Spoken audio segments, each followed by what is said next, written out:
All right, hey folks, welcome back. So we've got the twisting part of the rope walk done. Now we got to do the traveler. One part has to move because as the rope is made and the fibers turn and twist, they're going to shrink. Some rope walks have the twister that moves, and some of them have a traveler that moves the other end. Lots of different history, lots of different ways to do it. In a lot of the big rope walks, the shipyards, they would actually have train tracks that the traveler would run on and have train wheels so that it would shrink, and they would use ropes to keep everything in sync of tension and whatnot. So you've seen my traveler, and this is the measurements of the traveler. It's just 24 inches across the bottom and then 36 inches vertical with the hook on the top. Now, the first time we did this traveler, I just put a groove, a circle on the front end, like a sleigh, so that we could slide it across the ground and it would kind of go over bumps and things. But there was too much friction on the bottom. We like to take them out to Pioneer Village or sidewalks and things like that. So sliding across the ground flat has a lot of friction on it, and that slows it down too much. So putting a wheel on the front lifts it up a little bit, gives it less friction. There's still friction on the back, and this creates a canoe, if you will, an open spot, and we put bricks in there or old pieces of iron or things like that to kind of weigh it down and to give it a little tension when we're making the ropes. And we adjust it depending on how much pull we want on the rope. The more pull, of course, the stronger you have, so it gets more tension on it. One of these days, I'm going to build a pseudo railroad track, if you will. My thoughts is just to use some 1x4 or 1x2 and do an edge and then come up a little bit so that there's a lip, and then actually just take the wheels off and put this whole thing inside the wood track so that there's only an inch of friction on each side, not the whole thing. It's not going to be a flat board, but just a piece, then with a little lip board so that it can't fall out, and then put like some rungs to make it look like kind of an artificial or a faux railroad track. So I'm going to try that at one point in time. Maybe when we get to the Renaissance Fair, I'll have that in a more permanent location. But I'd like to have something like this. Usually too, you lose about a quarter, 20% of your rope length. So you want to make sure your traveler can move. If you're making a 20-foot rope, you want to be able to give 5 feet of movement. So if I do the track, I'd need 2 feet here plus the 5 feet. So I'd need roughly 7 to 8 feet. So if I make 2 4-foot segments, I could maybe push together, and that way it'd be easier to throw in the vehicle. But I'm going to make another traveler just like the one that we have, 24 inches. I'm going to cut 2 of those guys out, and then 36 inches. And then I'm going to cut a couple pieces of board, just scrap, but the same width, because that'll help me to connect these two 24 inches together and one across the back, so it's the same width as this one board. They're all the same. They're all just 1x6s here, and that way we can get that on there. And then I'll drill a hole. I got these guys at Harbor Freight. They're solid, but any tires will do. And of course that's a massive lag screw, but that fits right in the axle there so that we can spin the tire. So I'm going to go ahead and I'll get those cut. I'll go ahead and use this as my workbench. I'm going to be gentle with that guy. So I've got my 224 pieces, got my 36, and on these 24s, I'm going to cut some sled, an angle here, circular cut out of the front of those, but I'm not going to worry about that just yet. And then these are the scrap pieces that were left. There was 2 of these guys, and I have enough to make a third one, minus these little bracer pieces. So this guy I cut because it's the same height as the back. So these are the 224 pieces. I'm going to take this guy, put it in between here like this. Put the center piece in here like this. Put that in there, and then this guy is going to go like that. and then I'll put my wheels up here at the end. So I've got my 2 different drills. I got a drill for pre-drilling my holes, and then the screw, and then I'm just going to use these 1 1/4 screws. They don't have to be very much, and then I'm just going to put them in the side here and put them in the side here, and then I'll put this guy. I'm going to put this at a little bit of an angle so that hopefully when the wheel's up, it'll be a little straighter. Maybe that'll pull on the Traveler just a little more even. And then I might have to adjust that later if I take the wheels off and just slide it. So maybe you might be interested in actually watching me do some of this. So just to show you how I do it. So I got the 3 in already in the back. So you see how it's kind of flopping a little bit. So I try to use as much as the spare piece as I can while I'm supporting myself when I'm over here. There we go.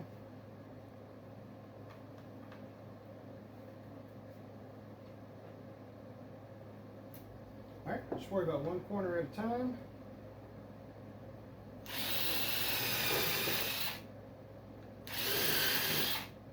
Go.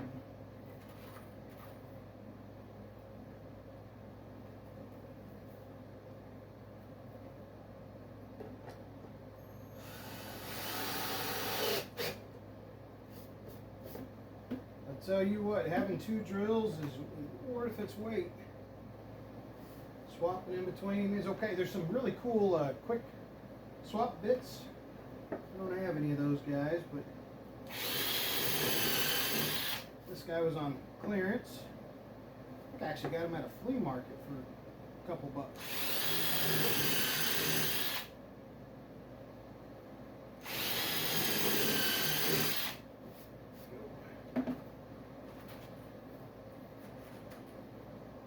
And for what I do, that is more than enough.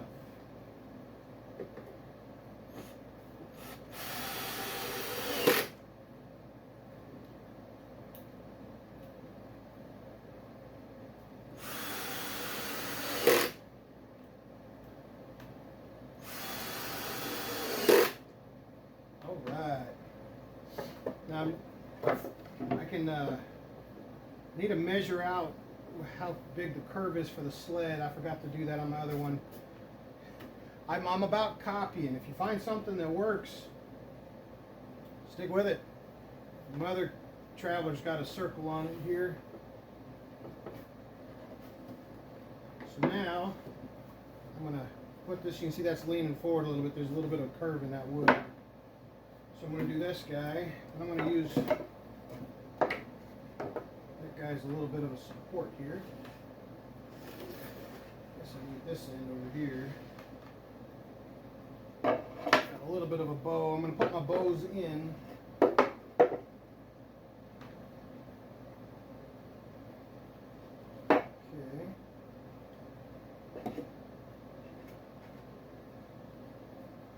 Alright, kind of flushing the tops back here.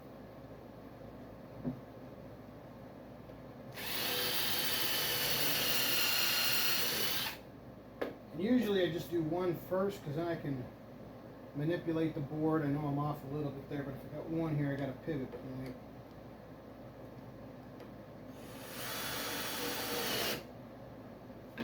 And that's okay. It went in, sunk real good, and it pushed the wood in, but it didn't crack it. And that's okay. This isn't a beautiful wood project or anything. I try to make it look nice, but it does not have to be perfect in any way, shape, or form. You know what I'm going to do? I'm going to take that out for a moment. We'll see how it lays.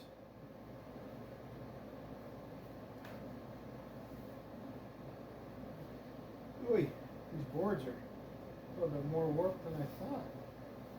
Okay, so what I'm going to do is I'm actually going to keep it with the warp. You see how that's in a little bit?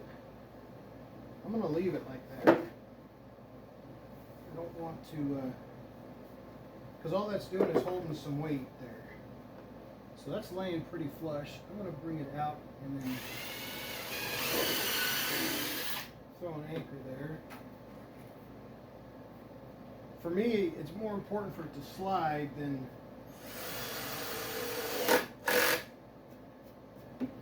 for it to be So the back and the front are nice and level, even though there's a little gap in there. That's okay. It'll work. It's just got to hold a brick. So now let's throw a couple more. It's a little further in up here.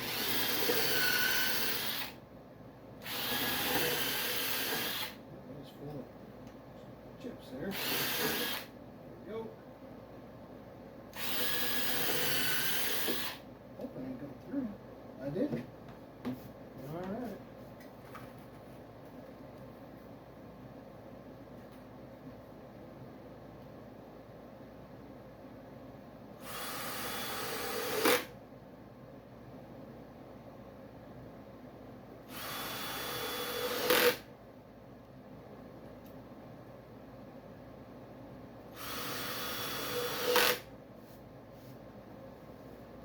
Okay, so that's going to hold. It's nice and flat.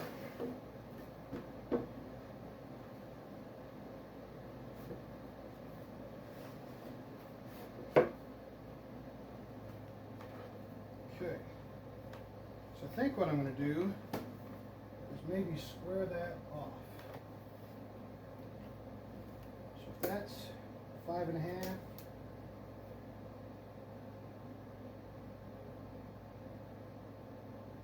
Bring that in.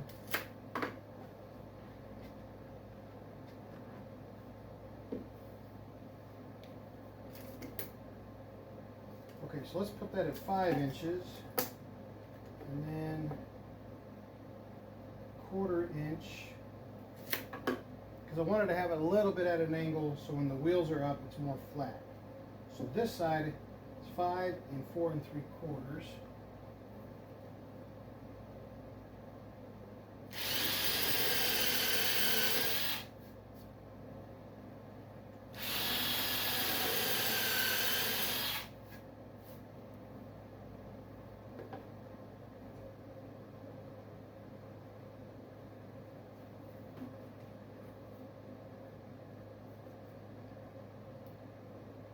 If I gotta move it later, that's not gonna be too detrimental. But then I'll do a nice little curve right here. So if it grabs any grass or gravel. All right.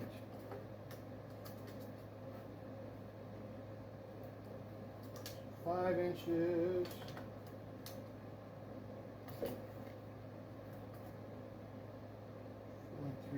All right, so I'm going to have to kind of leave my tape here.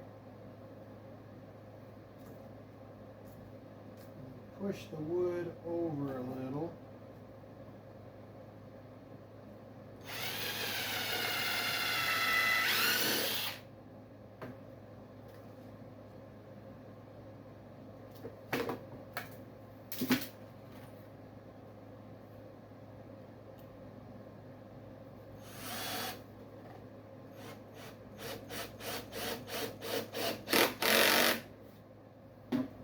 Okay. Yeah, spot on.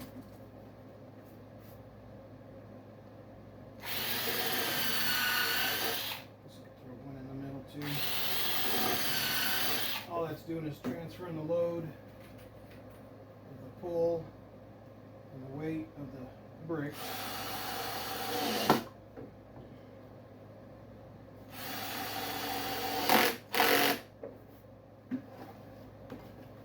Throw one more in here.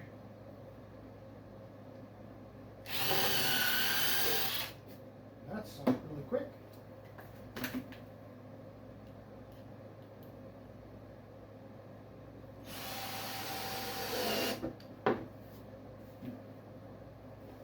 All right, so there we got our Traveler.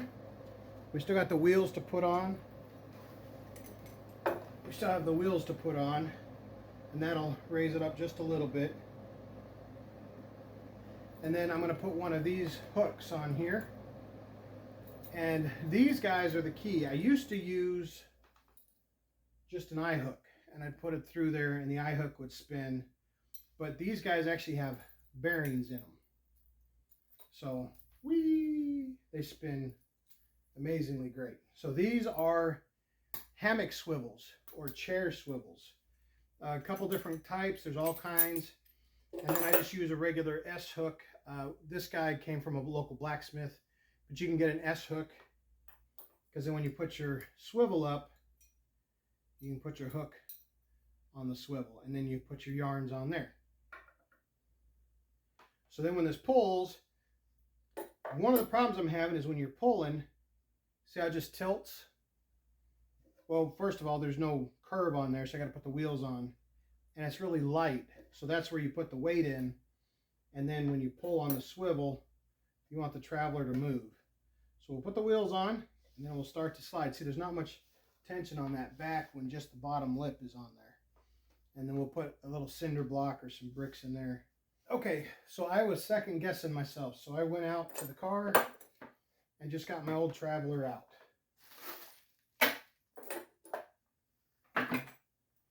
So here's the traveler. 36 inches, 24 inches wide.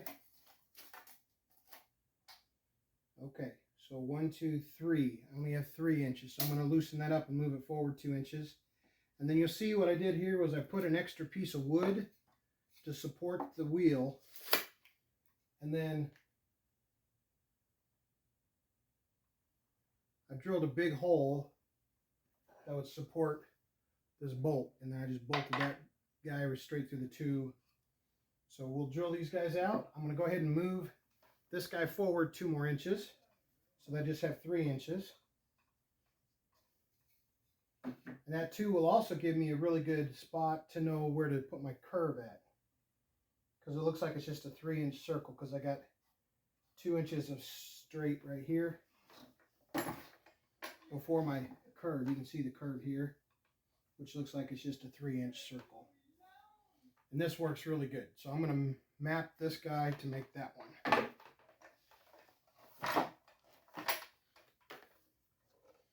Okay. So let's move this guy.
Great. Okay, got a little bit of play in there, and that little hub in there keeps it away from the wood.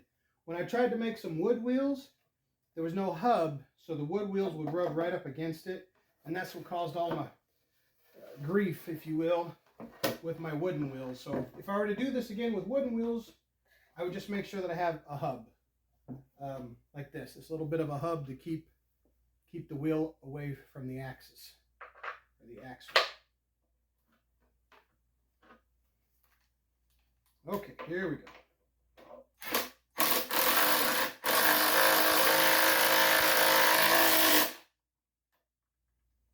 Okay, let's see.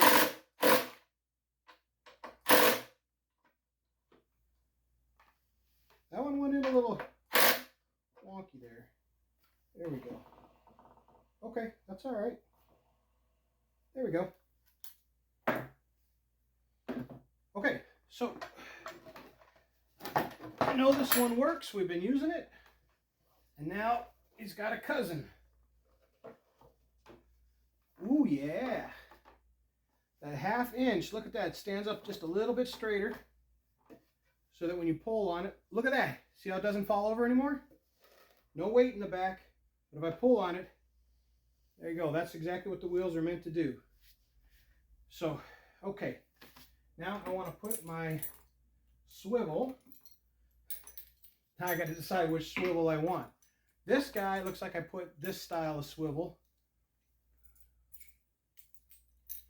You know what? So I'm going to try this one. This one's a little different, where the bearings are completely covered. This one, the bearings are still seen. I'm going to try this guy on this one, just to see if it behaves any different.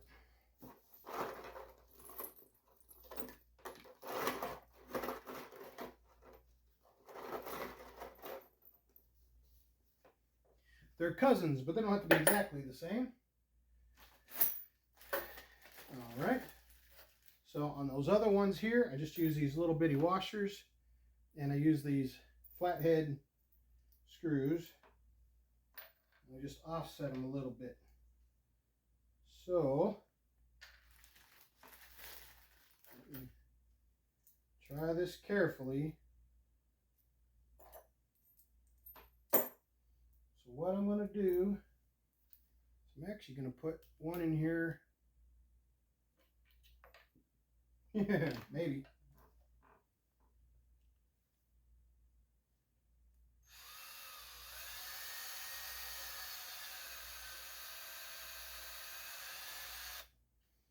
All right. See, don't take shortcuts. No need to cut corners.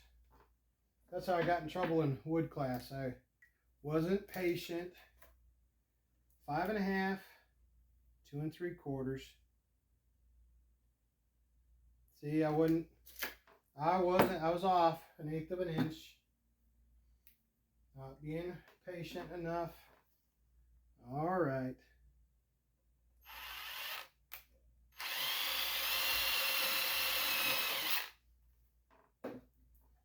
Let's do it right.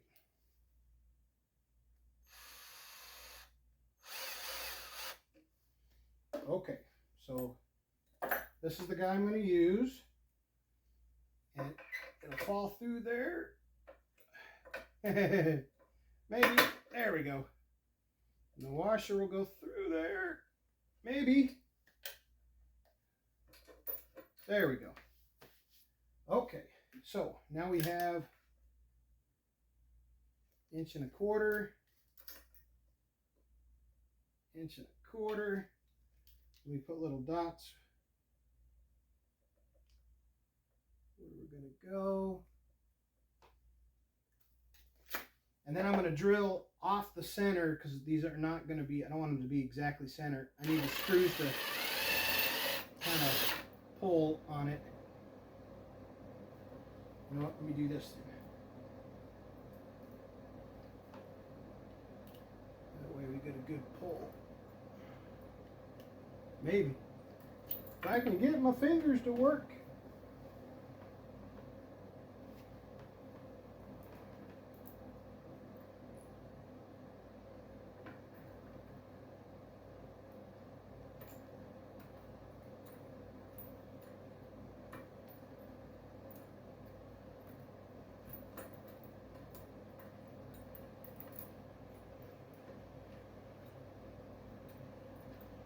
go.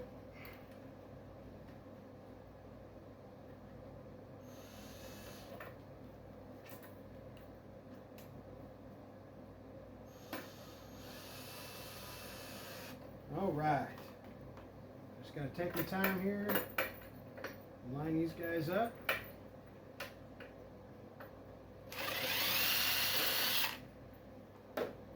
And I did that at an angle on purpose so that all three of these screws are giving a little bit of tension on this swivel here.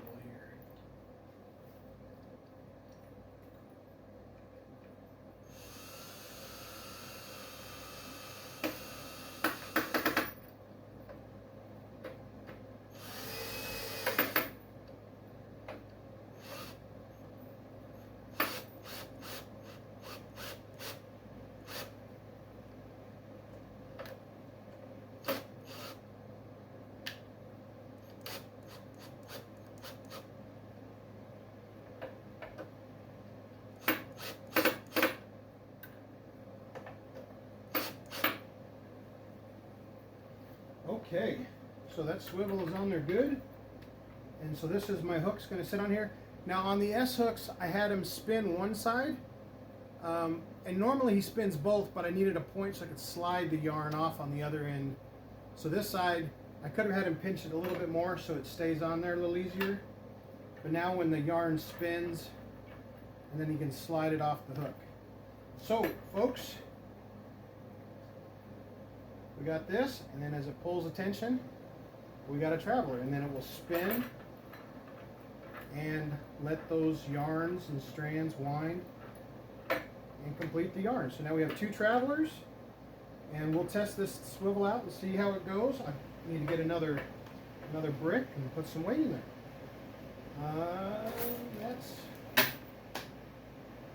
That's the traveler, folks. If you have any questions, let us know. And we're going to be out at a couple different community centers and at a block party in a couple weeks. So we might see you out there. Thanks, folks. See you later.